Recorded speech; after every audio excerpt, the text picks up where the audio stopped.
So I've been doing farming for quite some time right now, coming to almost 5 years, and 2024 is upon us. So a lot of you guys are thinking 2024 is finally my year to start a farm. So I want to start this farm, I want to run and grow the farm. What are the best ideas? What are the best ways in which I can start the farm?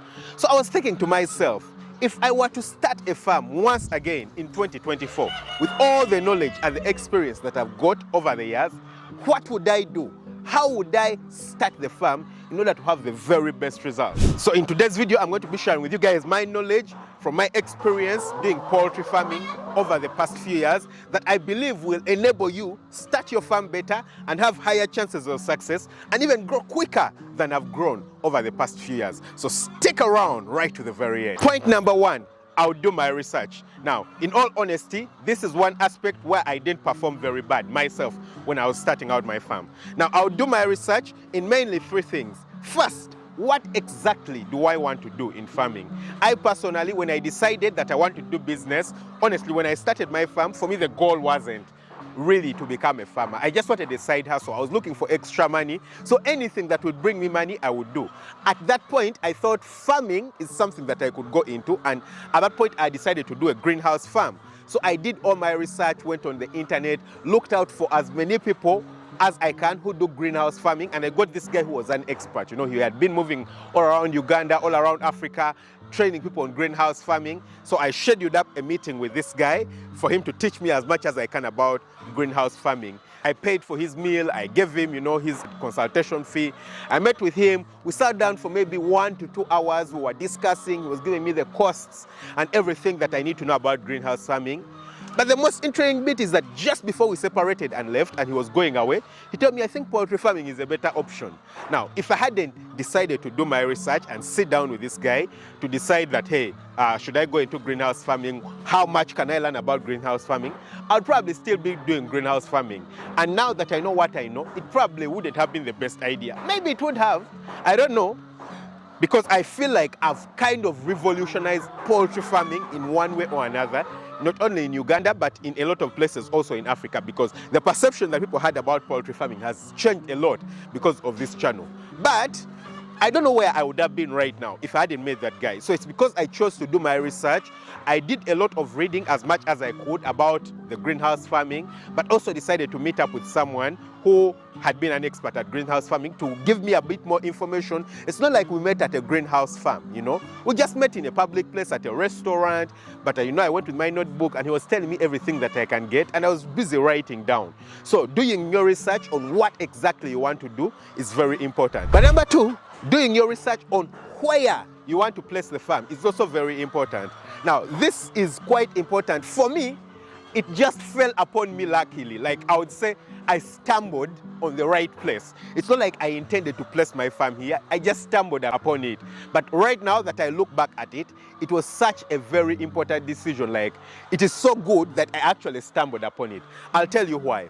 You see, over my past few years, I've learned that where you place your farm is so important because of number one, the market, and number two, the raw materials. Whatever kind of farm it is, whether you're doing cattle, whether you're doing, goats and sheep, whether you're doing, I'll give you an example. The place where I have my 400-acre farm is probably one of the worst possible places I could do a cattle farm. Now, it's advantageous because it has a lot of huge, vast places of land. You understand? But if I want to do a dairy farm, let's say I want to do, Frisian cattle, where I don't need a lot of space. For Frisian cattle, you don't need too much space. With 3 acres like this, you can actually look after Frisian cattle very well. Yeah, you just need a huge space where you'll grow a lot of your pasture, and then just a small space where you build your cattle shed and put the cattle there because they're not going to move. Maybe 3 or 4 of them, you understand? And then maybe I can find ways of getting pastures to the place. The advantage of being in such a place with things like cattle is because there's not too much cattle around and people still consume the milk. I'll be able to get market. Unlike where my bigger farm is located, everyone around the area grows cattle. They have cattle. And when it comes to the season, for example, when it's raining, like right now it has been raining, there's grass everywhere. Everyone has grass. Everyone has milk. Oh my God, you can dance with the price of milk. It will drop properly. No one is willing to buy the milk. at really good prices. So you end up staying with the milk for a very long time. Yet in the end, your expenses are going to remain the same. So where you place your farm is so important. That's something I'll do a lot of research on. You know, you don't just place your farm somewhere because you already have land there. No, that's not a very nice decision, especially if you're looking at farming in a business line. Yeah, you need to decide where to place your farm based on the market, based on the raw materials. It plays a very big role. So for me, I was lucky and I stumbled upon it. I placed my farm in the right place and it turned out nicely. But if I were to start again, I would think about it more critically. I would probably start the farm right now again in the same place. But now I understand that it's very important to think about it. Number 3, I would learn as much as I can about the kind of farming that I'm going to be doing. Now, this is so important. It's crazy important. Of course, I knew that it's important when I started out my farm. But now that I'm farming, I actually know how much and how important it is. I'll tell you why. You see, when you start out the farm, most probably you're not going to be doing the farm alone. Yeah? At some point, you're going to hire people. You're going to get workers to come onto the farm. You're going to be doing a lot of things. And it helps so much when you know as much about the farming that you're going to be doing as possible. Actually, it helps if you even know more than the other people. The interesting bit is that you'll be surprised. Not as many people know about things as they claim to. For me, now that I've interacted with a lot of vets, I've found out that I know way more about poultry farming than most vets will ever know about poultry farming. When you are interested and you want to do the thing yourself, there's a level of dedication you place into whatever you're doing that a lot of other people actually don't place in, yeah? And that has helped me so much. It's what has gotten me to this point. You see, the thing is that when it comes to poultry farming, for example, I understand almost everything. And nothing happens on the farm when I'm unawares. Of course, a lot of things will come in when I don't know, but as soon as I get to know about it, I kind of know what to solve and what to do about it. You won't find me in the middle ground, you know, confused, not knowing what to say, not knowing where to turn and where to go. No, it's very important when you get to know everything about it. When the farm workers come to me and they're asking me about something that's happening on the farm, I almost always have a solution. If I don't have a solution, I'll of course go and read up and get more solutions or ask other experts. But the farm workers respect me so much because I know what I'm doing and it's easy for me to explain to them what to do. Even if I'm not around, honestly, I don't spend too much time on the farms, yeah? I'll spend a lot of time away from the farm and it helps so much that I understand what's happening. It reduces on the theft and, you know, guys cheating me, because as soon as they send me the farm data, with me just looking at the farm data and looking at the Excel sheet or looking at the figures, I can tell that there's a problem here, there's a problem here, there's no problem here. A lot of farmers, if you're not available, if you don't understand what's happening on the farm, guys will cheat you, yeah? And when people start cheating you, that's the beginning of the farm failing. A lot of times, things will be staring right at you. I'll give you an example. If my chickens start laying and then the production starts dropping 1 day, 2 days, 3 days, or if my chickens are in the chicken house and then the feed consumption starts dropping today, tomorrow, 3 days, the feed consumption is dropping. You know, even if it's marginal, let's imagine they are consuming 100 kilos every day. And then the consumption starts dropping by just 5 kilos every day. Or by, let's say, 3 kilos. 3 kilos the first day, 2 kilos the second day, 3 kilos the third day. Over 3 days, that's 8 kilos dropped. For someone else, they may not notice the subtle drops. But for someone like me, I'll notice that these subtle drops actually mean something very significant. So it's important that you understand as much as possible about what you're going to be doing, because it will affect your course of action and enable you to actually grow and get the very best results where a lot of people will have failed. Number 4, this is probably not something I would do, but something that I would keep at the back of my mind.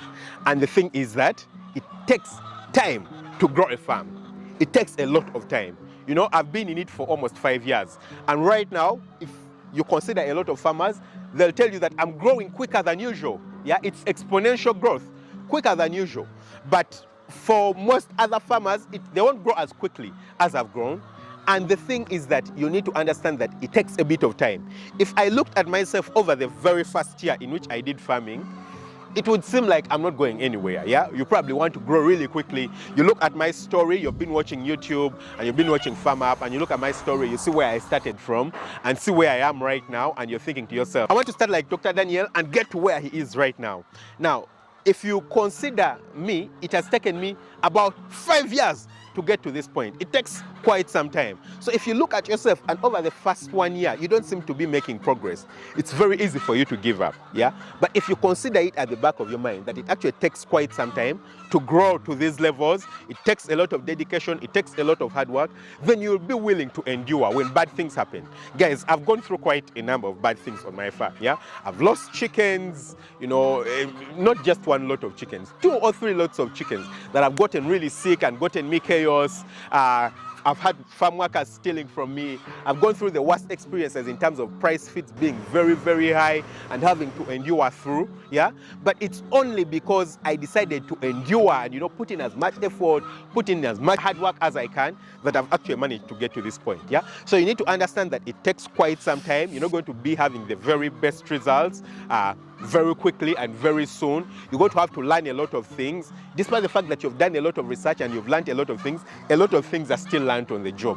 And I've personally learned a lot of things right on the job. So it's going to take you quite some time to even learn a lot of things on the job. So just know that, keep that at the back of your mind, that it's going to take a lot of time for you to get to the point that you want to get to. But you will eventually get there if you put in the time and the dedication. And number 5, cash flow is very important. And I would align all my priorities towards having the right cash flow. Now, this is quite crazy to understand, and a lot of people might not understand it, but having money come into the farm and run around the farm is way more important than any structures. I've visited a lot of farmers and gotten to interact with a lot of people who want to start poultry farming, who invest too much money on a chicken structure, for example. They invest too much money on a goat structure. They invest too much money on a cattle shed. You understand? The cattle shed is not what's going to get you money. The cattle themselves are what are going to get you money. The goats are what are going to get you money. The chickens are what are going to get you money. I'll show you guys, you know, if you take a look at my structure right here, you know, I'm building another structure right there at the top. You can see, these are not the most expensive structures. People have built, you know, better chicken structures, way better. And honestly, if I decided to prioritize and focus on building the best and most expensive chicken structures, I wouldn't be where I am right now.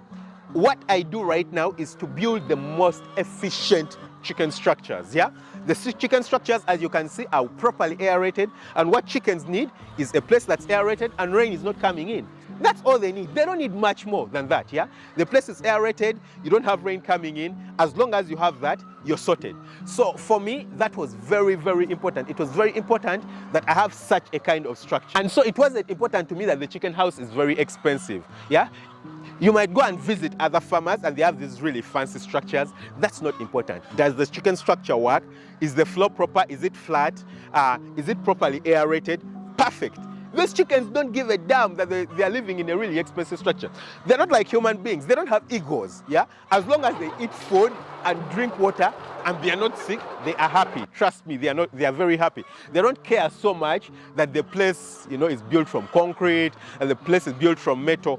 That's not the thing to them. But what's more important for the success of the farm is that there is money coming into the farm. If you're going to wait 4 years because you're getting enough money to build the kind of structure that you want to start the farm, man, you'll never start the structure. But if you start wherever you are with just a decent enough structure and have money coming in because you have the chickens, and so you're producing whatever you want to produce, whether it's the meat from the chickens, whether it's the eggs, whatever kind of farming you want to do. If it's cattle, you have the structure and you're producing the milk. That milk is actually going to enable you to, number 1, get in money to buy more cattle, number 1. Number 2, expand, and so with time you'll be able to buy all the fancy structures that you want and build all the fancy stuff. But number 2, it will enable you to get experience. That time when you have started with the bare minimum that you can, you'll get the experience that you need. And that experience is more valuable than any kind of structure that you need. So cash coming into the farm is very important, and that's what you need to prioritize for. You need cash flow. If you don't have money coming in, how are you going to deal with the workers, yeah? The workers are going to need salaries, they're going to need pay, and you're going to have any of those things. So it's important that you optimize for having money coming in and not having fancy stuff around. I have overalls on the farm, but if I don't, I can still run the farm. I just need to dedicate a trouser and a shirt out of my very many clothes, and I'm like, these are what will work inside the chicken house, simply to follow the priorities. An overall will not stop a farm from running. these chickens that you see in the background here will not say, hey, today we are not eating because doctor is not wearing an overall. No, it doesn't matter. Whatever clothes I can wear, as long as I dedicate that these are the clothes that are going to be working inside here, and I keep using those, that's what matters. So having this fancy stuff and this fancy, cool, nice things is not the main thing of the point. It's all about having results and having money coming in. So if you've enjoyed this video, I believe that you like this video about the most common mistakes that farmers make that actually make them regret farming. Trust me, you'll like it because it's very complimentary to this video. So click right here and watch it. Also, don't forget to hit the subscribe button and like this video. Catch you very soon with another video. Bye-bye.